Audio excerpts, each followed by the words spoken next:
The Mandalorian Chapter 20, The Foundling, has arrived and finally answers the seemingly age-old question of how did Grogu survive the events of Order 66 at the Jedi Temple. In our current timeline, Din Djarin, Bo-Katan Kryze, and Paz Vizsla attempt a daring rescue mission. Admittedly, when I saw this episode was directed by Carl Weathers, Greef Karga's actor, I assumed we'd be heading back to Navarro for that Mando pirate fight shown in the trailers, but that was not the case. After last week's slower-paced world-building story with Dr. Pershing in the New Republic, this was the Mandalorian back to its formula. So, let's get into it. This is the way. We begin with the Mandalorian convert of the Children of the Watch. Several Mandalorians are training, including target practice, hand-to-hand combat, knives, that sort of stuff. Some are even using spears, which look close to the Beskar spear that Din Djarin used last season. It can also pierce Beskar armor. Its mere existence puts Mandalorians at risk. Mandalorian steel is meant for armor, not weapons. We've never seen Mandalorians training like this before. It's cool to really see how they become such fearsome warriors from a young age. All the while, Bo-Katan walks around and observes, still clearly getting used to her new Mandalorian covert. Meanwhile, Grogu sits by the water playing with these rock crabs, which we saw in early concept art for the series. I half thought he'd try to eat one and then get pinched in the face, but that wasn't meant to be. Just then, Din Djarin walks over and says it's time for Grogu to learn with the other Foundlings. Grogu is put up against the Foundling from Chapter 17, who we later learn to be named Ragnar, played by Wesley Kimmel, the nephew of late-night talk show host Jimmy Kimmel. Wesley also played the Tusken child in the Book of Boba Fett, and we also later discover that Ragnar is in fact the son of Paz Vizsla. Grogu is placed across from Ragnar as the Mando who judges the fight calls Grogu too small, but Din vouches for him. Ragnar chooses darts as the weapon of choice for this duel. Before asking why Grogu doesn't wear a helmet, Din explains that he's too young to speak the creed and therefore cannot wear one. When Ragnar says that Grogu is too young to fight, Din Djarin says that one does not speak unless one knows, which is part of the Mandalorian creed. Ragnar says that he knows, to which Din says that maybe this will be a lesson for him. Both put on wrist darts, essentially training versions of the Mandalorian gauntlets worn by the likes of Boba Fett, Din Djarin, etc. These ones shoot some sort of a paintball. Din explains to Grogu that he has to squeeze his fist in order to launch a dart, as the instructor explains that each of them have 3 shots and can fire them in any order that they like. Ragnar lands the first 2 almost immediately, seeming very cocky and that he's got this in the bag. Grogu then pulls out some of his Luke Skywalker Jedi training, flipping over Ragnar and landing 3 to the chest immediately, thus being declared the winner. Mando is proud of him, but the celebration is short-lived as this dragon pterodactyl thing flies in and grabs Ragnar straight out of House of the Dragon. Paz instructs Din not to shoot, as the 2 follow the beast on their jetpacks along with a slew of other Mandalorians. However, before they can catch up, they run out of jetpack fuel and are forced to land. Bo-Katan comes in her Mandalorian gauntlet fighter and is on the beast's trail, discovering where it lives, as we cut to the title card. We come back as Bo-Katan has returned to the covert, finding the beast's lair.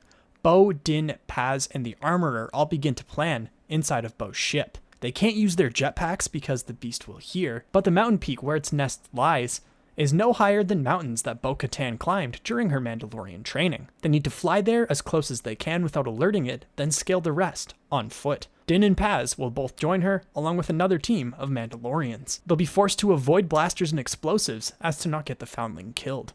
They take off, with Grogu staying with the Armorer. She tells the young child there's much work to attend to if he wishes to indeed be a Mandalorian. She begins to forge a new piece of armor, telling him that forging is the heart of Mandalorian culture. Just as they shape Beskar, they also shape themselves. We all begin as raw ore, but are refined through trials and adversity. Forging reveals one's weakness. As she presses Beskar, Grogu stands behind it, creating some beautiful symbolism of him being forged into a young Mandalorian, and also triggering a flashback scene. A nice callback to when Din's new armor was being forged, and we jump to his flashback scene, showing him being saved by the Mandalorians way back in Season 1. However, for Grogu, we take him back to the Jedi Temple and Order 66, like in the Book of Boba Fett. Several Jedi have their lightsabers drawn and are defending Grogu as something slowly cuts down the door. One Jedi calls out, "Get him to Kelleran." It's just then that a bunch of 501st clone troopers bust through the door. We all thought it was a lightsaber cutting it open and that Anakin Skywalker would emerge,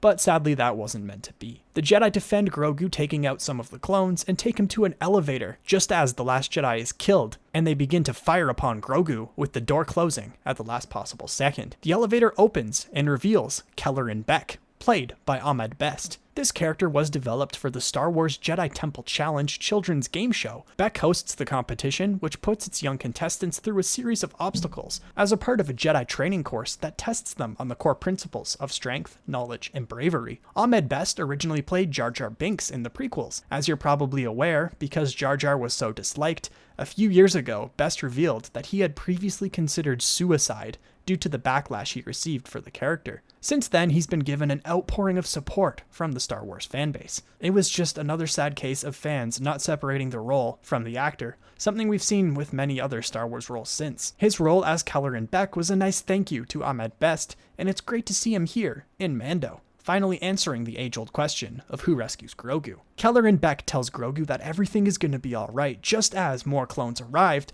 all of which happen to be voiced by Tamara Morrison. I do wonder if perhaps we'll be seeing him in another role before the end of this season. Kelleran Beck then takes them on with 2 lightsabers, one green being his own and one blue from a deceased fellow Jedi that he picked up. They get to a speeder bike and fly through the Coruscant streets, similar to Anakin Skywalker and Obi-Wan Kenobi's speeder chase with Zam Wesell in Attack of the Clones. They fly away from the Jedi Temple as we see it burning just as we did in Revenge of the Sith. They're being followed by a pair of LAAT Republic clone gunships and take a shortcut through a tunnel just like Anakin Skywalker did in Attack of the Clones. That was some shortcut, Anakin. He went completely the other way. They dodge a subway train and end up in the plaza that we were last week with Dr. Pershing and Elia Kane. A nice little bit of interconnectedness between these episodes. They take a hit and arrive at a landing platform, both still alright. There they meet with several Naboo security guards, Beck telling them that there are no other survivors. The security guards in a similar wardrobe to those that we saw accompanying Padme Amidala in the prequels. Their guns also sound exactly the same, and they're right next to a chrome silver ship which looks almost identical to the one Padme used in Attack of the Clones. Just then, a gunship arrives with more clones and Republic shock troopers jumping out. These were essentially a military police force based on Coruscant, which donned red armor. Grogu and Beck board the shiny ship and take off, fleeing while being pursued by Republic V-Wings, before jumping to hyperspace and escaping. Having learned how Grogu survived Order 66, we now jump back to the present, with the armorer continuing to forge a small piece of armor.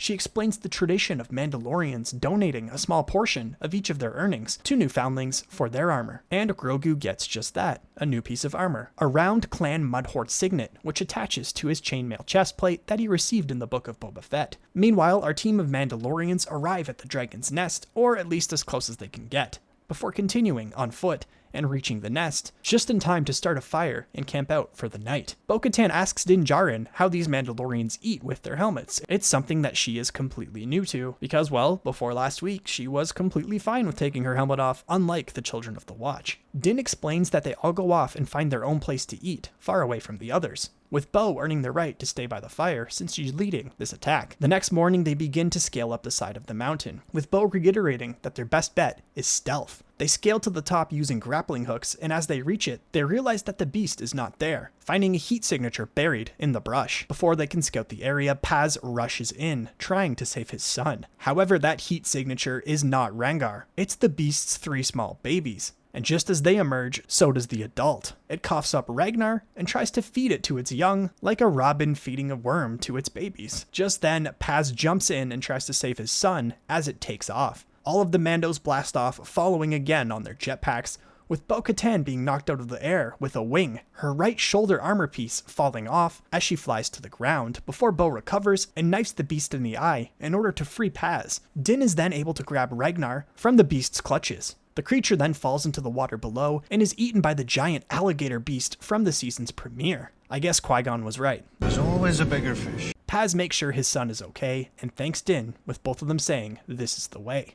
As they return to the covert, the other Mandalorians cheer, with Bo-Katan being recognized by the armor. She's done the highest honor of the Mandalorian Creed, saving a foundling. The armorer is then told that they found 3 more foundlings, with the 3 baby dragon-like creatures being lured out with a piece of meat. I wouldn't be surprised if we see some Mandalorians eventually riding them. I mean, surely they can't make armor that big, can they? The armorer then notices that Bo-Katan is in need of a repair, having lost her piece of shoulder armor. She brings her inside to the forge and offers her the Night Owl signet to match her other shoulder plate, but Bo asks for the mythosaur, the symbol of all Mandalorians, and that creature that she saw 2 weeks ago in the living waters beneath the mines of Mandalore, that she's kept a secret from the other Mandalorians thus far. The signet is forged, this time in chrome armor, and is placed on Bo-Katan's shoulder. She tells the armorer of the mythosaur, but it's brushed off as a vision, with the armorer saying when you choose to walk the way, you see many things. Bo says it was real, but the armorer just responds with, "This is the way," as we cut to the credits. Again, overall, a really solid formulaic episode this week. The shortest of not only the season so far, but the entire series, which is a bit of a bummer, but it was non-stop action from start to finish. But what did you think of Chapter 20, The Foundling? Let us know in the comments below. Surely next week is going to bring us the pirate scenes we've yet to see. We also haven't gotten that Carson Teva warning scene quite yet. No Moff Gideon yet. Perhaps we see Dr. Pershing. Perhaps we get some more clarity on this unknown conclusion that we're heading towards, and I couldn't be more excited. Come join us to chat more at our community Discord server, linked in the description. If you enjoyed today's Star Wars video, we've got more on the screen for you right now. Also make sure to drop a like, and if you're new to the channel, hit subscribe to join the Red Squadron. Until next time, thanks for watching, and may the Force be with you. Red 5, standing by.